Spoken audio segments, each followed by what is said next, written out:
আসসালামু আলাইকুম ভিউয়ার্স। আজকে আমরা রান্না করব গরুর মাংস। মাংসকে ভালোভাবে ধুয়ে নেব পরিষ্কারভাবে। তারপরে আমরা কুকারে দিয়ে দিব।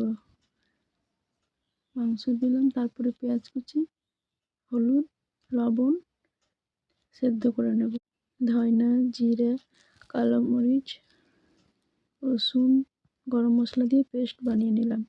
তারপরে কড়াইয়ে তেল দিয়ে দিলাম, মশলাটা দিয়ে দিলাম, ভালোভাবে ভেজে নেব মশলা। তারপর দিয়ে দিচ্ছি লঙ্কা গুঁড়ো, হলুদ গুঁড়ো, স্বাদ মতো লবণ। সেদ্ধ হয়ে গেছে মাংস, কড়াইয়ে দিয়ে দিলাম, ভালোভাবে কষিয়ে নেব।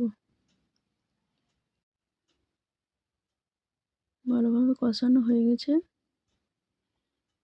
তারপর কুকারে থাকা জলটি দিয়ে দেব।